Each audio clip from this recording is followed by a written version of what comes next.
The story begins when a girl summons a sword in front of a temple. Her enemy suddenly attacks from inside the temple with webs which she successfully evades. The enemy spider continues to engage the girl, pushing her to a corner, so she summons the power of the flame spirit and uses it to incinerate the spider. Afterward, we learn her name is Ayano and she is joined by two of her friends, namely Yukari and Nanes. We then see a boy called Kannagi Kazuma being invited to a meeting. It turns out the owner of the house has also invited a psychic called Yuki who seems to be uncomfortable around Kazuma. The owner explains that as long as they successfully exorcise the spirit in his mansion, he doesn't care for their past relationship. When the spirit shows itself, Yuki quickly throws a fireball at it, but it sends the attack back tenfold and destroys the building as a result. Upon seeing the power of the creature, the owner begs Kazuma to defeat it whatever the cost may be. He then uses his wind powers to stop the burning, and afterward he defeats the spirit by cutting it to bits using wind slashes. At home, Ayano learns from her father that Kazuma, her cousin who was banished from the clan, has returned but with a different name, Yagami Kazuya. At night, someone sneaks into the mansion and kills some members of the family who he has a grudge with. The next day, they begin an investigation on the dead bodies but have no idea who the killer is. Ayano concludes that the killer must be Kazuma and seeks permission to kill him. However, her father doesn't want her to take action as there is no evidence against him. She secretly tags along with Shingo and Taikya, who are on their way to apprehend Kazuma. On their way, Ayano is separated from the group by a barrier. She summons her fire blade in order to brute force her way out, but it proves fruitless. Meanwhile, the boys encounter Kazuma at a construction site. When they move to attack him, he makes their spell explode before they launch it.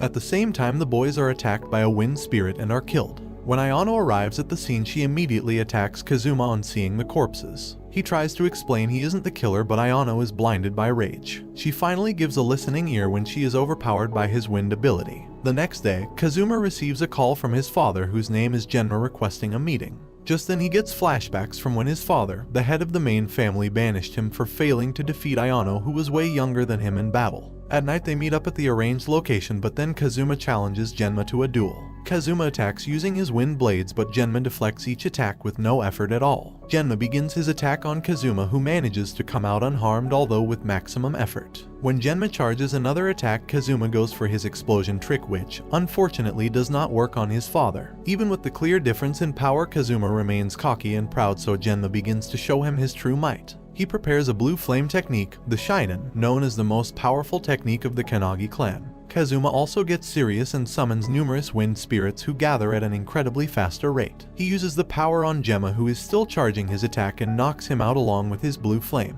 After the battle, Kazuma is approached by a young boy, who we discover is disappointed that Kazuma cannot recognize him as he is his younger brother Ren. Inside his hotel, Kazuma explains that he is a contractor who made a contract with the Wind Spirit Lord, just as the leader of the Kannagi clan made with the Fire Lord. Ren tries to persuade Kazuma to make up with the clan, but he reveals he has resolved never to do that, as they once cast him away. At night, the hotel is suddenly attacked, so Kazuma takes Ren to escape through the window. At the same time, Ayano, who has been tracking him, stumbles on the collapsing building with Kazuma fleeing from the window. Although they landed successfully, the enemy shows himself and begins to battle Kazuma. As they fight, Ren calls for help, so Kazuma is distracted and almost pays for it with his life. The next day, Kazuma decides to pay a visit to the Kannagi family. At the entrance, he meets with some disciples who accuse him of killing their comrades. Although they carry out a joint attack on him, he easily subdues their flames and knocks them down. He meets with Jugo, the head of the clan, and explains how Ren was abducted. When they settle down along with Ayano present, Jugo reveals that the enemy is the Fuga clan, who are wind spellcasters. He explains that the Fuga clan who have been serving them have started a revolt against them. In addition, he surmises that Ren was abducted to be used as a sacrifice to revive their god called Ayama. Elsewhere, we see the Fuga clan prepare Ren to break the special fire seal, which only he, as the descendants of the Kannagi head family, can touch. After hearing his story, Ayano demands the location of the Fuga clan so she can rescue Ren. However, Jugo tells her she can't handle them alone. Kazuma volunteers to help and even makes a half-baked plan. Before they leave, he tells Jugo to pay him, as he isn't doing any favors for the family who banished him. En route to the location, Ayano bickers at Kazuma due to his reckless driving, but he remains calm and tolerates her short temper. As they converse, Kazuma senses an attack, so he quickly jumps from the vehicle along with Ayano before it is destroyed. When Ruya reveals himself as the enemy, Kazuma directs Ayano to always fight him at close range. The battle commences between Ruya's miasmic wind and Ayano's flames. When she asks for backup as originally planned, Kazuma reveals he is going ahead to save his brother. Although Ren is made to break the seal and release the Yauma before Kazuma arrives, he saves him before the Yauma consumes his soul. When asked why he took the side of the Kannagi clan, Kazuma responds by saying he was paid 100 million yen by the leader. His interference angers them, so they attack him en masse. Just then, Ruya arrives to join in the battle. He absorbs the power of the sealed Yama and transforms into a stronger being. However, he begins recklessly attacking his followers and then goes in the direction of the Kannagi clan's mansion.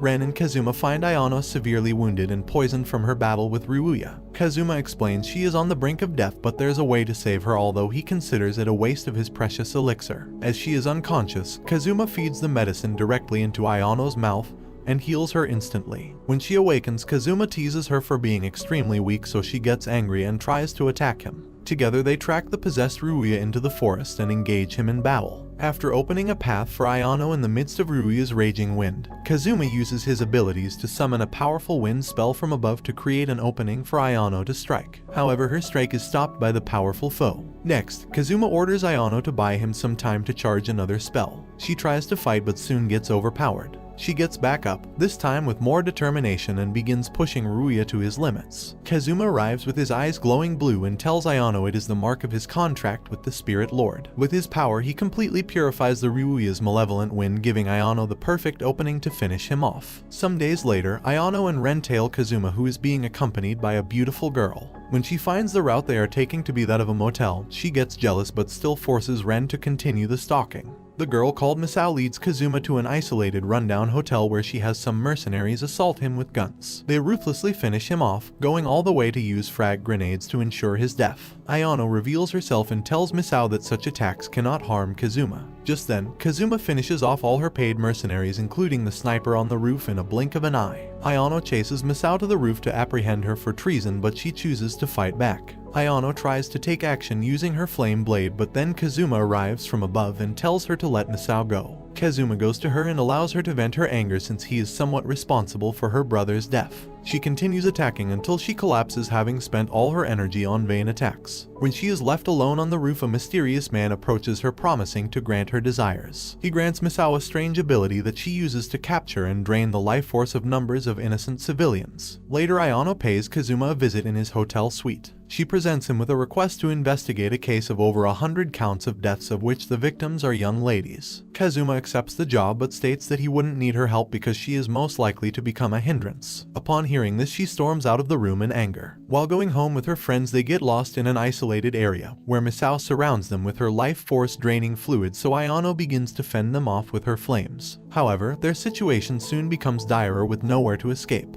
Kazuma, who has been watching, goes to assist in the battle, and together they manage to dispel the technique. Kazuma explains that he used her as bait and has succeeded in tracking the whereabouts of the enemy. He flies off to her location, leaving an annoyed Ayano behind. He finds out Misao to be the culprit but doesn't look surprised at her desperation for vengeance. When Ayano arrives at the scene, she immediately moves to punish Misao, but Kazuma tries to stop her. She lets her anger overcome her, and as a result, Misao successfully escapes from them. Misao rendezvous with the being who reveals herself to be a seraph. They begin the ritual to rip the souls Misao had obtained from everyone she killed. The seraph watches as souls of the dead envelop and merge with Misao's being. At night, an inspector called Takabana Kirika helps Misao's family locate her whereabouts. While the others prepare to carry out the operation, Ayano reveals her job is to stop Kazuma from interfering with Misao's execution. At the church, Misao comes out to confront her father and relatives. She, however, states her disappointment that Kazuma or Ayano are not part of the party meant to kill her. Meanwhile, Ayano prepares to stall Kazuma, who is on his way to interfere. She assaults him midair with several barrages of flame attacks before summoning her blade.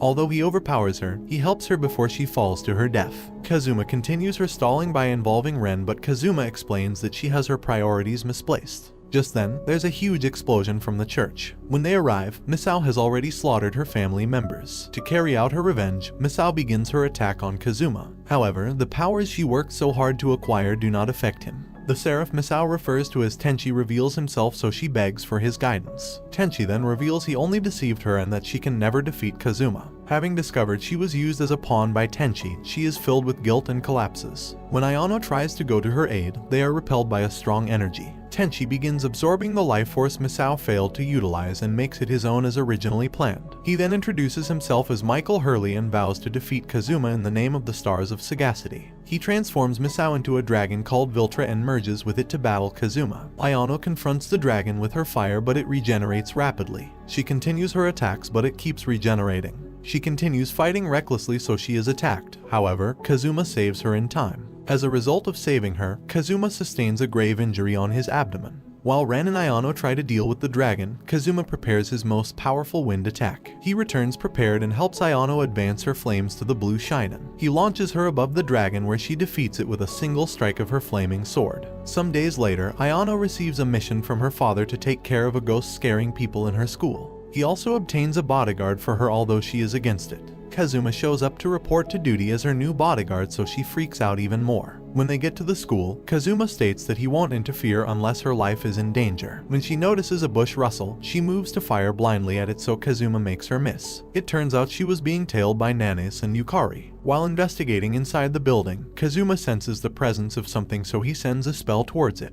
However, his wind spell is returned to them and ends up blowing up the lady's skirts. She freaks out on Kazuma who is staring so the ghost successfully escapes them. The ghost attacks Ayano from behind after which she warns the group to leave the premises. Ayano then attacks it so it flees further inside. She tries to chase it but Kazuma stops her. He explains that the ghost is hiding something and he wants it to lead them all the way before killing it. Later, the group tracks the ghost to the backyard only for it to prank Ayano with a bucket. She reaches her limits and begins letting loose at the ghost. After a while, Kazuma decides to intervene so he captures it with a wind barrier. They soon find out the ghost is a pixie who introduces herself as Tiana. She explains she was trying to prevent the interference of humans from messing with their work on the cherry tree. She explains she and her fellow fairies are trying to grant the wish of an old man who wanted the cherry tree to bloom once more. After they make the tree bloom, they leave, having accomplished their task. While having dinner with Ayano at a restaurant, Kazuma is called upon by a pixie so he goes to meet it. Outside, Tiana reveals herself and requests a favor from Kazuma. She begs him to save their fairy clan by helping them retrieve a hidden treasure that was stolen from them. When he asks for payment, she presumes he is supposed to help them as they are part of the Wind tribe.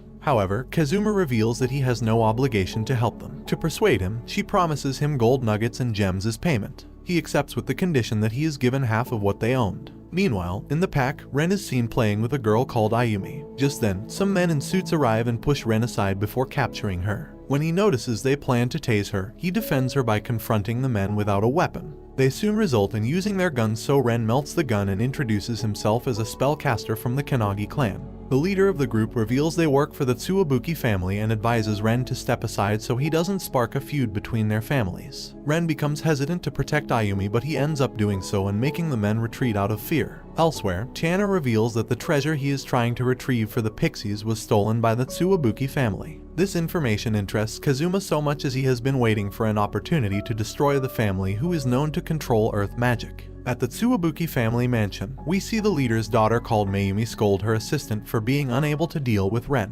While investigating the mansion, Kazuma is drawn in by a technique from a woman called Kiraha. He lands inside the building and is attacked by the members who are shocked that he is a wind spellcaster. When Tiana falls, he tricks them into believing she is the treasure Ren took and escapes while they are confused. On the train, Ayumi reveals to Ren she plans on returning to the Tsuwabuki family after she sees the ocean with him. Tiana asks why there is tension in the Tsuwabuki family, so Kazuma explains that they are supposed to carry out a ritual called the Taisai. When Mount Fuji erupted and caused an uncontrollable disaster 300 years ago, the leader of the Tsuwabuki obtained the power of the Earth Lord and sealed the volcano at the expense of her life. Ever since the family performs the Taisai to reseal the volcano behemoth every 30 years by forcing the family heir to give up her life. Ayumi explains that she is the sacrifice for the Taisai so she wants to see the ocean before she goes back to perform her duty. They begin making memories on the beach but the fun time quickly comes to an end as Mayumi arrives to pick her up. When Ayumi goes to meet her, she is treated roughly by her sister and her aide called Yuji. Yuji goes too far with his scolding so Ren interferes once again,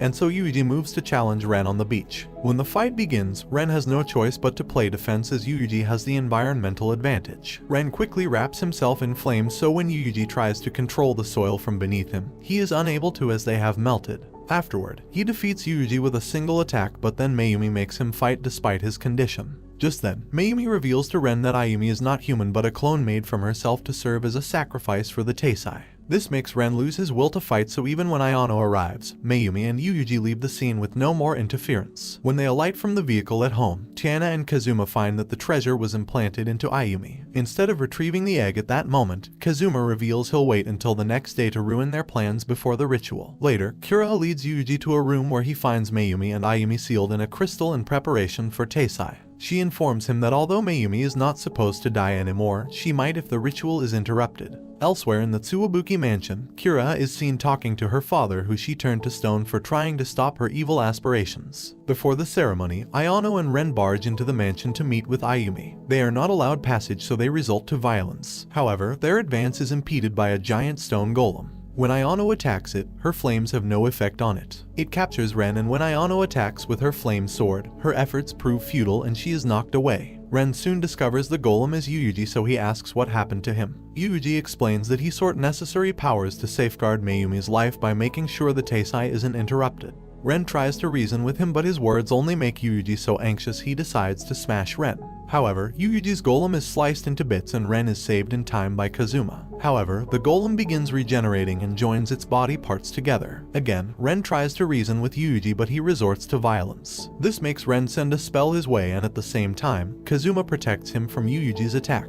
Ren's spell begins burning the golem non-stop until it is purified, leaving Yuuji alive in the rubble. Afterward, they are attacked by Kira, who is an expert in gravity manipulation. He adds that she isn't supposed to possess such skill as an earth spellcaster, so it must be a result of the sealed behemoth of the mountain. Before the battle, Kazuma uses his wind to transport Ren into the mansion to the location Ayumi is being held. When her guards try to confront him, he reveals that he just beat Yuuji, so they run away scared. Outside, Ayano battles Kira, who seems to be having an easy time taking care of her flames. While in the cave, Kazuma also rescues Mayumi from the crystal, and as a result the place begins to collapse. Kazuma then makes a path upwards to make their escape. He joins the fight with Ayano, who is annoyed he left her as bait again. Kazuma reveals that Kira doesn't plan to seal the behemoth, but instead wants to obtain its powers for herself. She then justifies her actions by stating she has no choice as she was born without the ability to control Earth. Soon Kazuma makes her realize she has been used as a pawn for the behemoth's revival without her knowledge. As they type, the behemoth's powers get released to reveal a lava monster known as Zenon. At the same time, Kira's power is retrieved from inside her back to Zenon, who originally owned it. Together, the siblings begin taking care of the monster, but their attacks have no effect on it. However, when it attacks, the range of the damage caused sends chills down everyone's spine. While in a stalemate, Karua suddenly appears on the battlefield with the ability to control Earth. She confronts Zenon and pays dearly with her life in an instant. As they continue the fruitless battle, Ayumi begins the Taisai, so Zenon's raging is subdued for a while. This allows the group an opportunity to have a fighting chance. Kazuma summons his contractor powers, which he uses to lift Zenon away from his energy barrier, while Ayano and Ren combine their flames to make a hole in its hard skin. Kazuma finishes it off with a wind attack that causes it to explode from within. After the battle, Ren goes to care for Ayano, who used too much power during the fight. She tells Ren not to be sad as she was able to have a fulfilled life thanks to him. Shortly after, she begins turning into dust, leaving behind the pixie egg which was stolen by the Tsuwabuki. And this brings the anime to an end. Don't forget to like and subscribe if you enjoyed, and turn on the notification bell so you never miss out on another video. Until next time, take care.